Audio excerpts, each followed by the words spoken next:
The Smart Green Summit and Awards returned for its second innings with a bang to drive the dual need for a greener planet and building tomorrow's sustainable living spaces. This one-of-a-kind platform brought together all the stakeholders in the building and construction industry under one roof.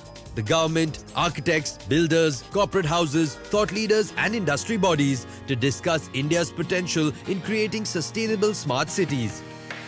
I think we have nearly 3.5 centuries of experience in material science, and whether it's glass, whether it's smart materials, whether it is interiors or exteriors, we have really advanced products.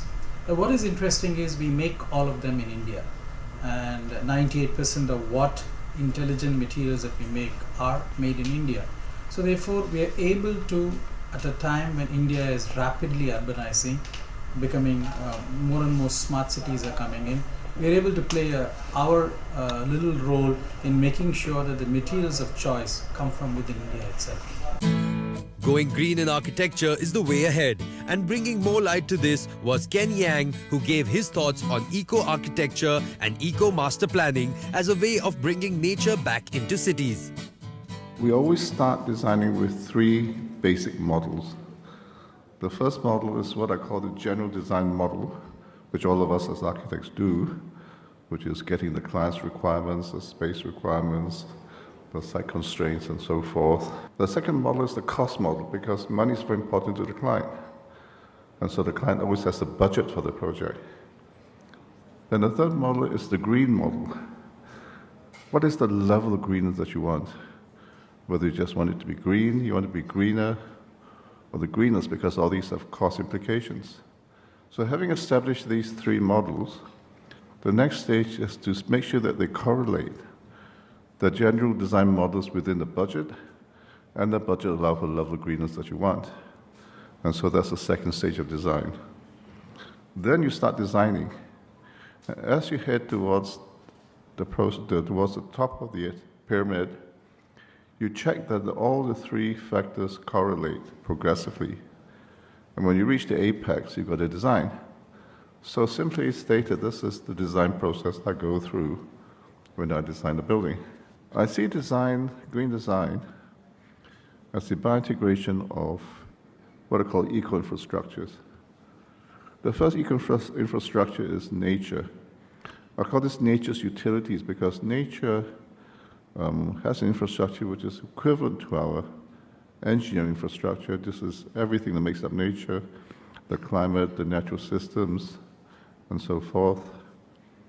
Then the second infrastructure is us, human society, our ethics, our rules, our regulations, the things that we do, our acts and activities, the things they do in the environment.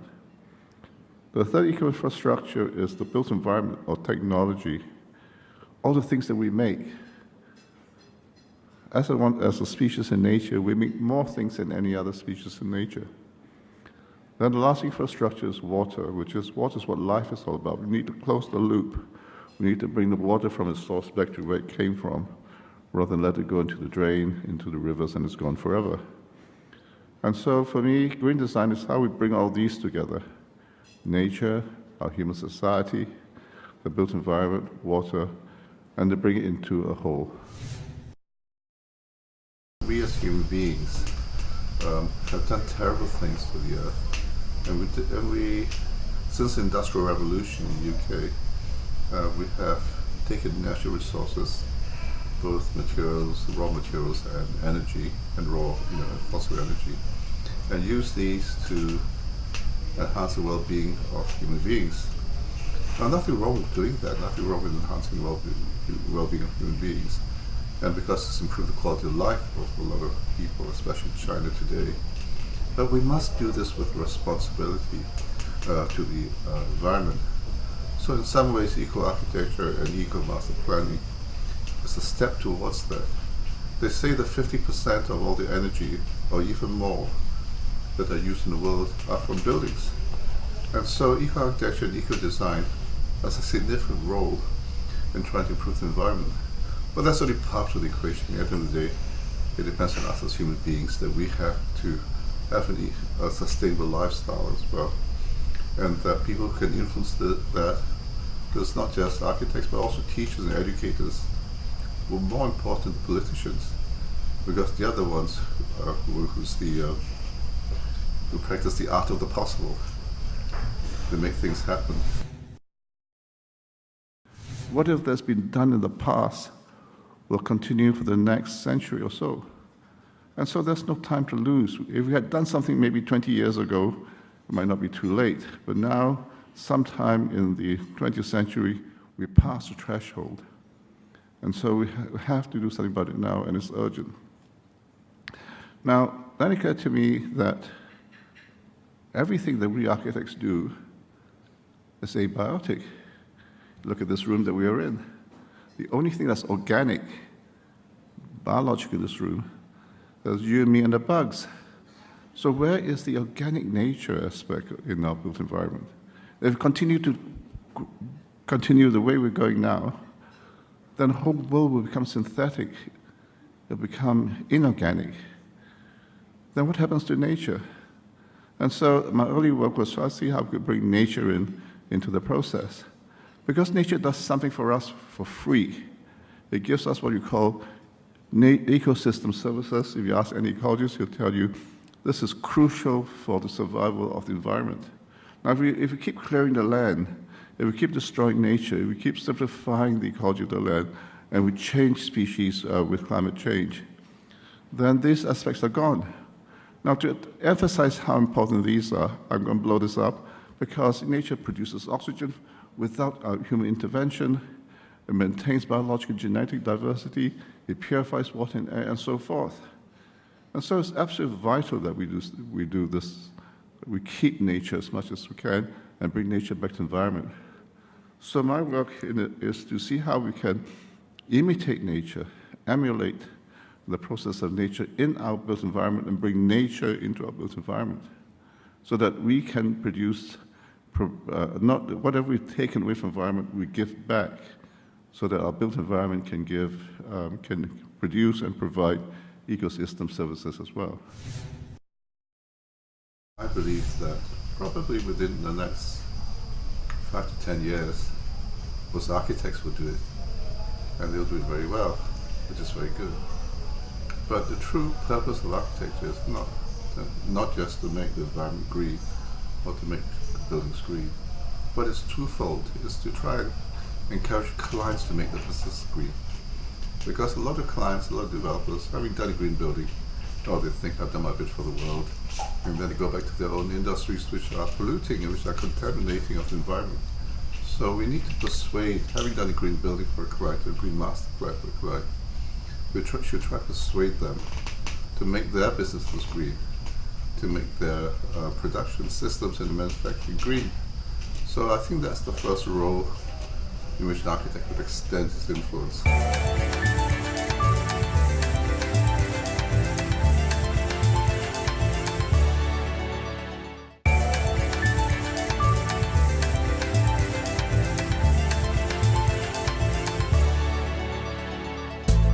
Discussions and dialogues over critical matters continued through the day. Ideas were exchanged and pressing problems were discussed. Taking advantage of this was Romy Khosla, who gave a reality check about the world we're living in. We are in trouble as we sit here. The future of the world is changing to something that is beyond our imagination. We have to now look at what the impact has been of short-term and medium-term planning in terms of our cities to show you that it is not really very adequate. Let me give you an example of Delhi. This is an example of Delhi growing with no master planning. Okay, this is short-term perspective planning. It's made for profit. There are no cultural, ecological responsibilities for that. How does Delhi get its water? It gets its water from 400 kilometers in the Himalayas. The entire city of Delhi gets its water from the Himalayas. It's a perfect example of a ludicrous city. If it goes to crime, if it goes to things, it's unecological. So for anybody who tells me that they can invest money to fix it, I can let him have a try, but he's hanging me because he's putting me in debt.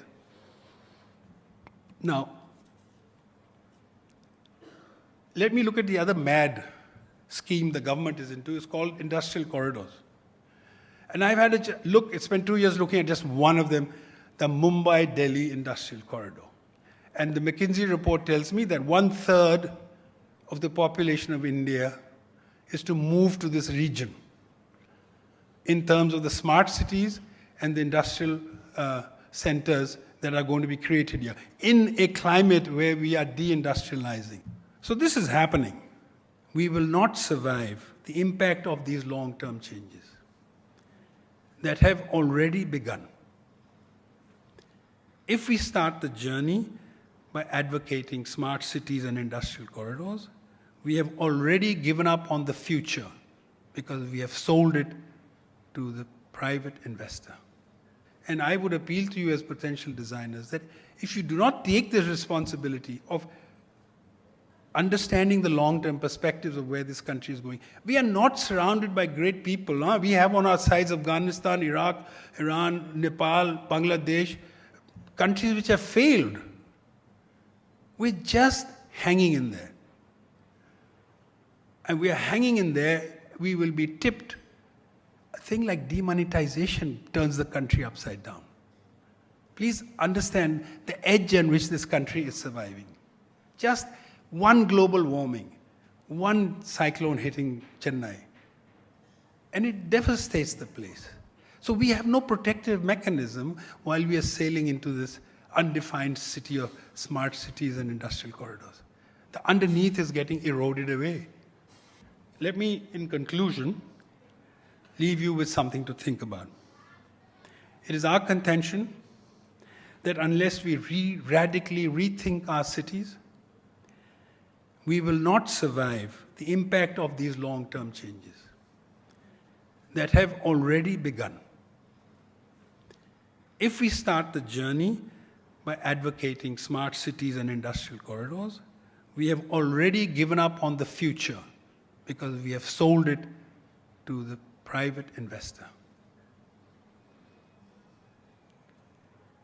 And they will not think about the long term. Because thinking about the long term is expensive. And we are not... see, what happens is the media keeps away much of this. If you go to a forum abroad, you hear a lot about this. The global warming and the preparations we have to make, and the way the flooding is being prevented with gates being put in rivers, etc. We're not doing anything. We have 6%, 7% economic growth, highest in the world. And we're not investing in our future. So, with that tragic thought, I shall leave you, but I have great hope that you as designers absolutely are going to reverse this. There is no way that your great-grandchildren are going to be wandering around in desert cities. Thank you very much.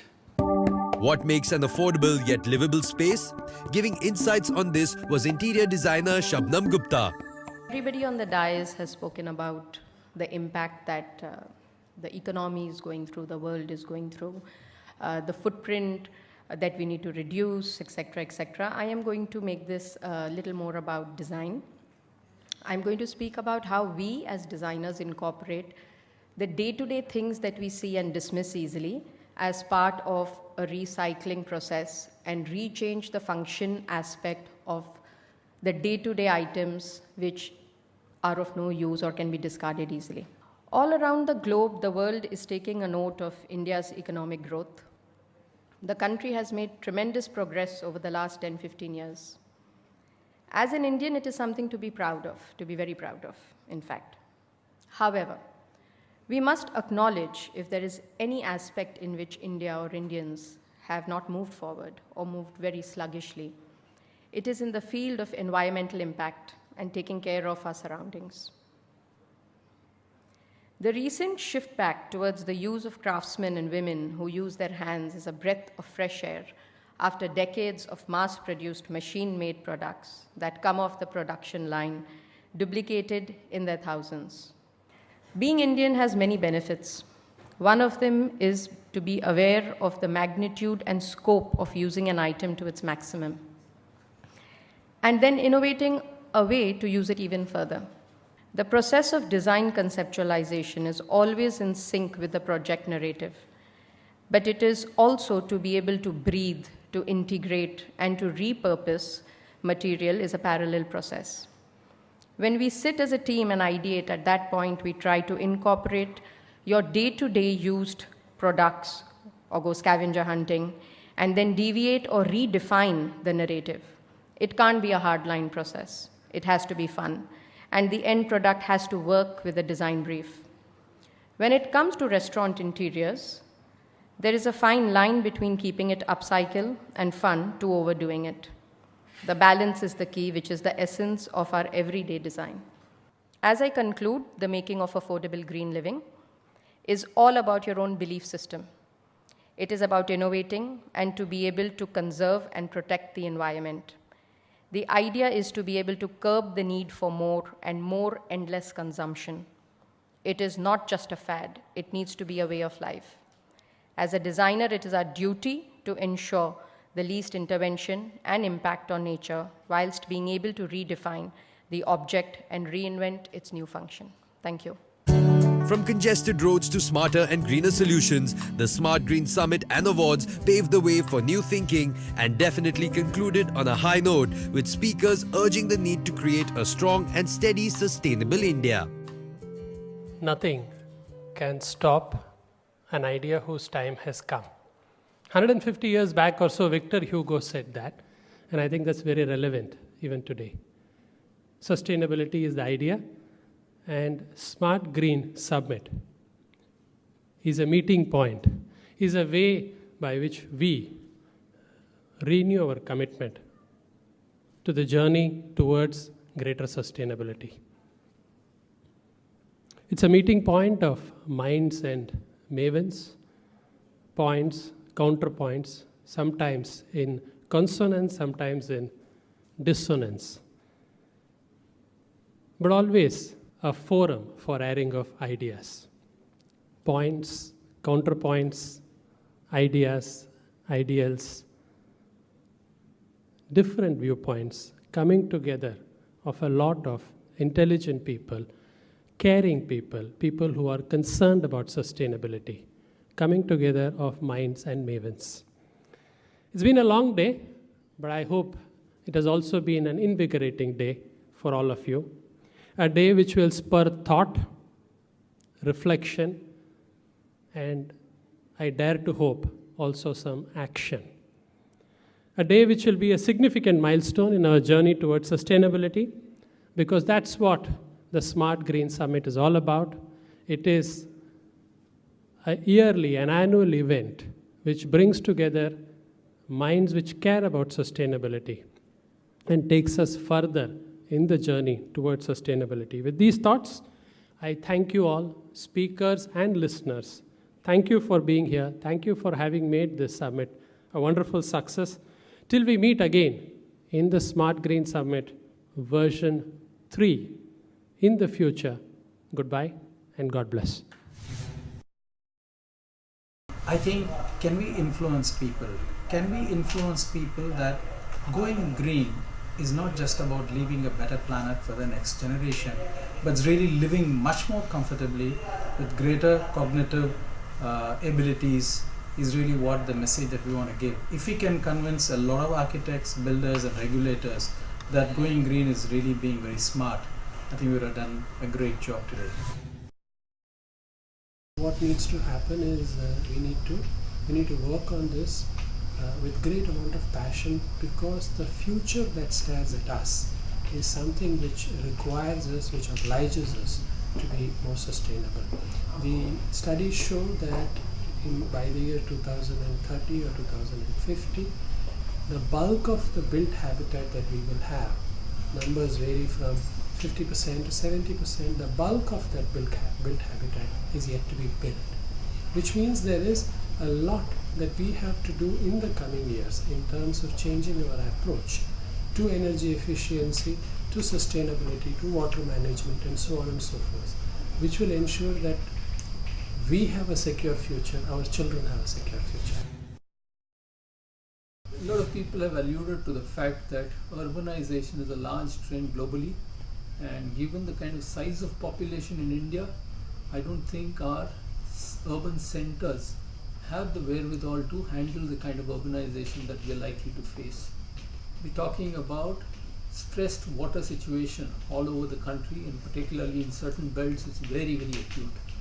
I think there are issues with regard to natural materials like sand availability. For a long time, I think conventional construction has been very dependent on abundant availability of cheap labor. So I think all these things are changing and putting us enormous amount of pressure, and we have a situation where we don't have homes for everybody in the country. So there has got to be a lot of construction for people to live in, for people to work in. All that has to still come. And I think in the context of the challenges that we have today, it makes a lot of sense to look at sustainability as an important parameter in any kind of construction.